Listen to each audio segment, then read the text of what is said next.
Alright, hey everybody, my name is Jakar Lewis and I am the author of the Kiss It series Teas Math Edition.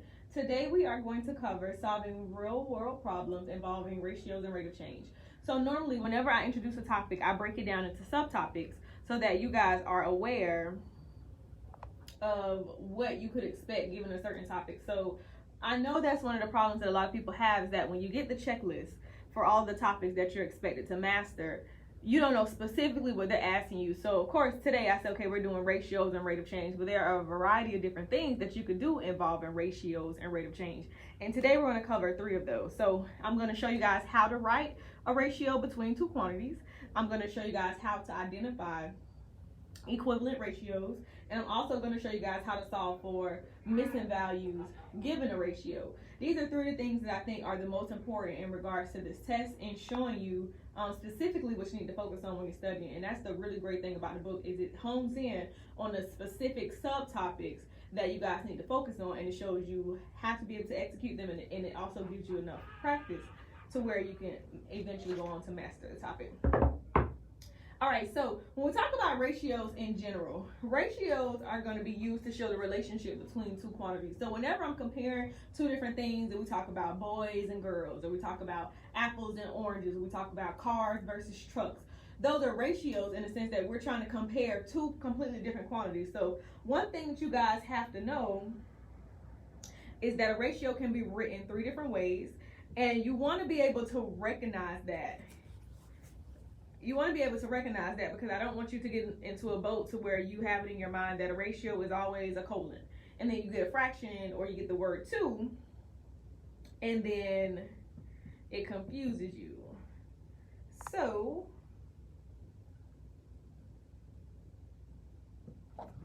there are 3 ways. It's okay. There are 3 ways that you could write a ratio. You could write a ratio using the word 2. You can write a ratio using a colon, or you can write a ratio as a fraction. So for example, if I compare boys to girls, I can say 2 boys to 3 girls. Or I can say 2 boys, colon, 3 girls. Or I could do 2 boys over 3 girls. And these are all still going to be ratios, because again, it's comparing 2 different quantities. And that's what I want you guys to be aware of, is that anytime I'm dealing with ratios, they can give it to you 3 different ways. So that has to be a trigger. When you see it in a certain context, understand that no matter whether it's the word 2, whether it's a colon, or whether it's a fraction, it still is the same topic, okay? And that's definitely going to be most important. Order is also very important with ratios. If they ask you the ratio of boys to girls, that is not the same thing as the ratio of girls to boys, okay? So that's going to be a really, really, really important thing with you guys, is understanding which order to put it in, okay? And this word 2 is definitely going to be a trigger point in all of our word problems, because now we're going to start getting into word problems with these particular topics, and I know that's where a lot of people tend to have problems. So the first cluster was more computation. You guys don't really have a lot of word problems when it comes to those particular topics, but now that we're moving into ratios, ratios aren't as cut and dry. So they're going to put you in those real world situations. They're going to want you to be able to look at a scenario and be able to pull that information out, set it up, and then execute it. And I know that word problems always give people like tons of trouble, but they're really not as bad as you make it seem. All right, so first things first, identifying ratios from given information. So they're going to give you a scenario, right? And they're going to say, identify the ratio of this to this, or that to that, or compare boys to girls, or apples to oranges. And you have to be able to decipher,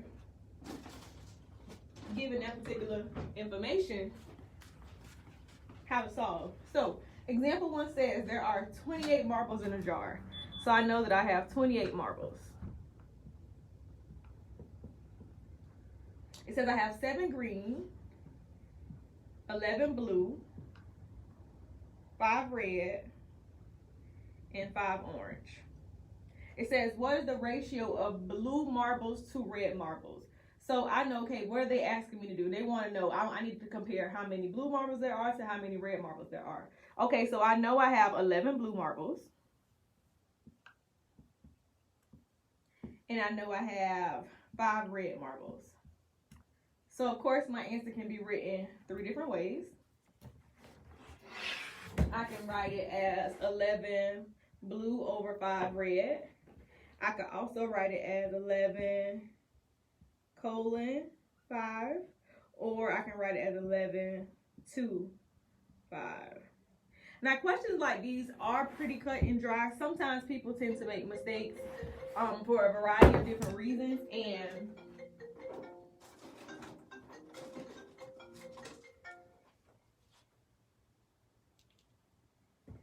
people tend to make mistakes for a variety of different reasons. And I think that really just comes to just not taking your time and paying attention, because they are very straightforward. They really don't try to trick you with these types of questions. Like, it's very, very, very cut and dry. Sometimes you might have to watch a computation if they do give you a question where you have to take an extra step. So let's look at example 2. It says, a candy machine contains 20 Jolly Ranchers, 23 Blow Pops, and 42 gumballs. So I have 20 Jolly Ranchers, and again, all of these problems are coming from the example section of the book. If you are interested in purchasing, you can inbox me and I can get that to you. Right now, I only carry unofficial versions because we are sampling the physical copies before I decide to do a large print run. But the unofficial versions are sold in a binder, and they are available. All right, so we have a candy machine contains 20 Jolly Ranchers, 23 Blow Pops, and 42 gumballs. All right, so this is where we are right now. All right, it says, what is the ratio of Blow Pops and Jolly Ranchers to the total number of pieces? So first things first, they want to know Blow Pops. And, so anytime you see the word and, that means you have to add, and Jolly Ranchers to the total. All right, so I know that I have 23 Blow Pops. I know that I have 20 Jolly Ranchers. And then my total, that means I add all these together. And of course, I always tell people, like, use your calculator, because you don't want to make a mistake. Even though it's simple, we know 0, 3, and 2 is 5, and 2, 2, and 4 is 8. So 85. All right, and we add these two together and we get 43, 85. So of course it could be written 3 different ways. It could be 43 colon 85. It could be 43 to 85. Or it could be 43 over 85. And that's pretty much as hard as it gets. Sometimes they'll give you all the values, and then you can just pull from them and you can write your ratio. And because ratios are written just like fractions, you do have to make sure that you reduce, okay? Even if it's in the colon form, like if I have 4 colon 6, we know that this can be reduced because you want to treat it as a fraction. So I know that these both are divisible by 2, so it can be reduced down to 2, 2, 3. Yeah. All right, so make sure you guys remember that. And of course, if you're tuning in while I'm not going live, please add any questions, comments, or concerns, anything that may not have made sense to you guys. And of course, I know it's going to be a little bit more difficult just because I'm actually reading the word problems out and you guys can't physically see them. I know it may be a little harder for some of you guys to be able to grasp, but let me know how I'm doing so far. Of course, this is setting me up for my official YouTube videos that I do plan to do within a couple weeks. So all of your feedback is greatly appreciated.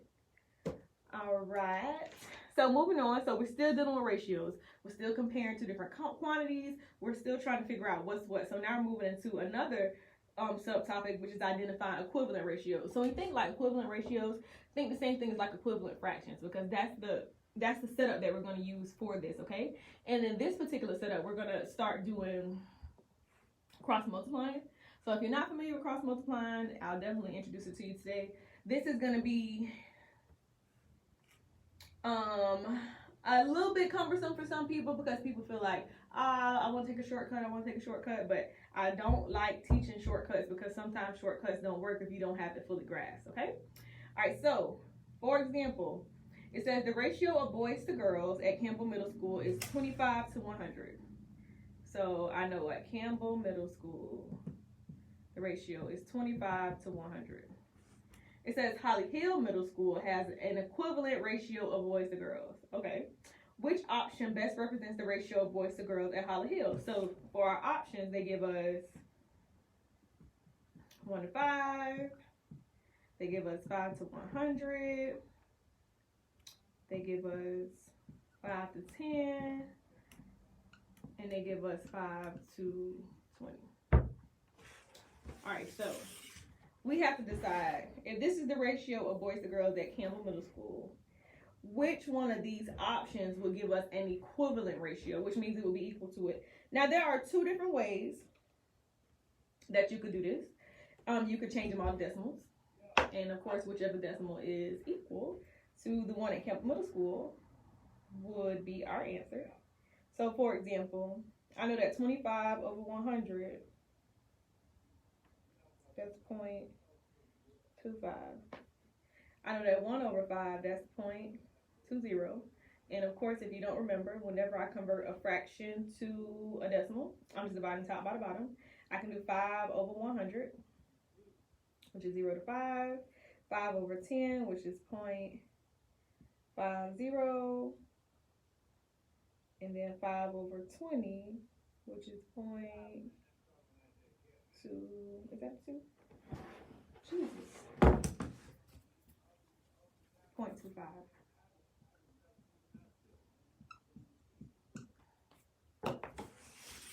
All right, so in this instance, because the two decimals are equivalent, I know that my answer is 5 over 20.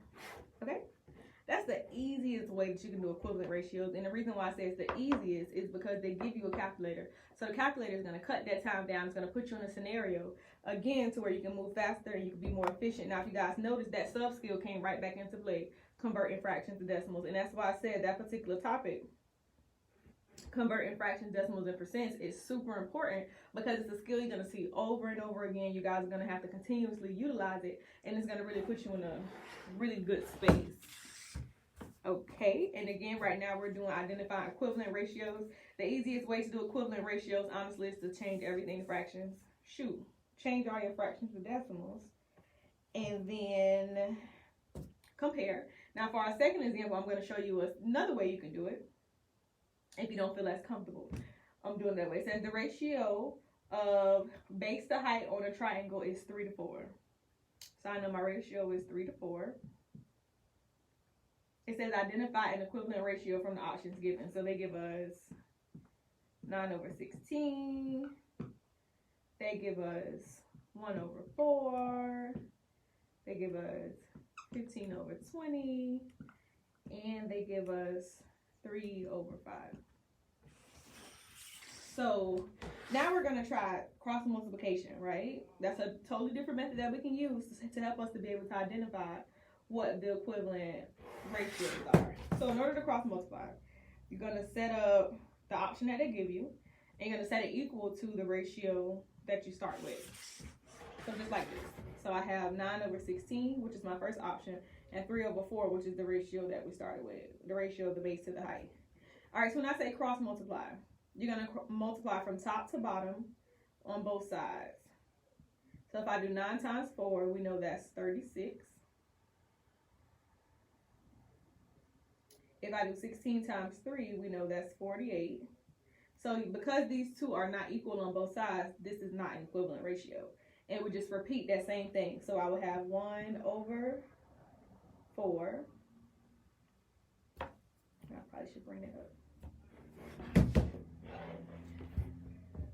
All right, so I would have 1 over 4 is equal to 3 over 4. So if we cross multiply, I know that 1 times 4 is 4, 4 times 3 is 12. Those aren't equal, so I keep going. So now I'm saying 15 over 20 is equal to 3 over 4. So I was multiplying top to bottom. 15 times 4 is 60. 20 times 3 is 60. So this will be our equivalent ratio. So that's another way that you could do it. Remember, there are always multiple methods when it comes to solving problems. So you always want to pick the method that works best for you. I honestly just prefer cross multiplying because it's something that I'm really used to doing, and it's very, very, very similar to other things that we have to do in terms of solving proportions, solving for missing values, given ratios. So I kind of like to stay in this boat because it sets you up for something that you have to do later. If you don't want to do this option, then convert into decimals is just as good, because honestly, as long as you execute it and you get the correct answer, that's really what is the most important.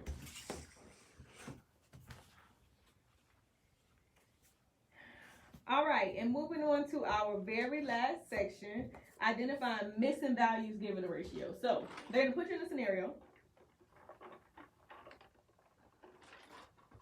and we're going to be talking about a ratio of something to something. And in this scenario, they're going to compare it to something else, and we have to figure out what's missing. So I know it sounds weird, like I'm talking all over the place, but listen to the question. So it says the ratio of cats to dogs is 16:4. So I know it's 16 cats for every 4 dogs. It says there are 96 cats at the pet store. How many dogs are there? So your trigger, first and foremost, is going to be they gave you 3 values and you're looking for a 4th one. So in your head, you're going to know I have to set up 2 ratios. I know that my first ratio they gave me, they said cats to dogs. So 16 cats to 4 dogs. The second part says, okay, if there are 96 cats in this store, how many dogs are there? So now I'm saying, okay, I have 16 cats, I have 4 dogs. Anytime we're dealing with ratios that are equal, it has to be equal on both sides, which means my units have to match. So if I have cats up top over here, I have to have cats up top on the opposite side. If I have dogs bottom here, I have to have dogs in the bottom on the other side. Now, what happens in this scenario is people will easily confuse ratios with conversions. So if you noticed yesterday how we had to set up both sides, but I told you the units had to be diagonal from each other because they have to cancel out. You have to remember with conversions, I'm going from one unit to the next. When we talk about ratios and equivalent ratios at that, I'm not changing from one thing to the next. I'm making a comparison and I'm trying to find a value that's not there yet. So you have to know the difference, okay? All right, so they said that there are 96 cats in the pet store. So I know if it's 96 cats, that has to go on top, which means I'm looking for the number of dogs. So what you're always going to do is you're going to cross multiply top to bottom. And then whatever answer you get from these 2 values, you're always going to. All right, so if we do 96 times 4, it's going to give us 384. And then the value that is left over is going to be the 16, so we're going to divide by that. So if we do 384 divided by 16, that's going to give us 24 what? And of course, we were looking for the number of dogs. So it's 24 dogs, all right? So the key with this is setting up your ratio properly. Remember, anytime I'm dealing with ratios, my units have to match on both sides. Please do not confuse this with conversions, because when I convert, I'm changing from one thing to the next. So my units don't have to be the same. They have to be diagonal because they're going to cancel out. When we're dealing with ratios, when you're dealing with proportions, things that are equal, units have to be the same. So cats on top, dogs on bottom. In order to solve, what we did is we cross multiplied. So we did 96 times 4, which gave us 384. And you always divide by the value that's left over. 16 is what was left over. So that's how we ended up with 24 dogs, okay? And please do not try to do these problems without writing the units, because it'll definitely throw you all the way off. If you find yourself in the habit of trying to plug in random numbers, you may put the wrong number in the wrong place, and then you get the question incorrect, which is totally not cool. All right. It says the ratio of males to females in 8th grade is 2 to 3. So I know it's 2 males for every 3 females. All right. It says if there are 50 males in 8th grade, how many females are there? Well, I know if I'm dealing with a ratio, first things first, let's go ahead and fill in our units. If it's males up top over here, it has to be males up top over here. Females on the bottom, females on the bottom over here. Now they said if there are 50 males, I know the 50 is gonna go up top, so I'm trying to figure out how many females. So you always same thing, cross multiplying. So we're doing 50 times 3, which is 150, and we're always gonna divide by what's left over. So 150 divided by 2 is 75, and then 75, what are we looking for? 75 females. Yeah, horrible. That's it. All right, so today we talked about ratios. If you're just tuning in, make sure you go back and watch the video from the beginning. For this particular test, you guys are going to be expected to solve real world problems involving ratios and rate of change. Now, based on that one topic, I broke it down into 3 things that you're expected to do. You are expected to know how to write the ratio between 2 quantities. You're expected to know how to identify equivalent ratios, and you're always, I'm sorry. And you're also expected to know how to solve for missing values given a ratio. I'm so tired. I was talking today. Reminds me of my days in the classroom. All right, so if anybody has any questions, comments, or concerns, please feel free to drop them as you're watching the video. My best advice is always to take notes and to ask questions for clarification. You always want to continuously clarify. You guys should be practicing, especially if you're trying to get into a program. I believe all the deadlines for the fall have passed. So if most of you guys are studying now, I don't even know where I left off at. Is it even on there? I remember where it cut me off. All right, so once again, if you are studying for the test, it definitely would be very beneficial for you to get a study plan together now, make it consistent, go ahead and identify those topics that are giving you the most issues and kind of hit it from there. If you are interested in buying the book, make sure you guys inbox me so I can get it to you immediately so you can start studying. So far, the lowest math score that we've had is the 75%. The highest we've had is 100. I always tell people it depends on you, how you utilize the tool, how much you study, how much time you dedicate to it, and then we just go from there. I have one more video I'm doing today, and it's going to be solving real world problems involving proportions, which is very similar to solving ratios. So it definitely should be a breeze for you guys. Thank you guys so much for tuning in, and I'll see you guys in a few for solving proportions. Thank you.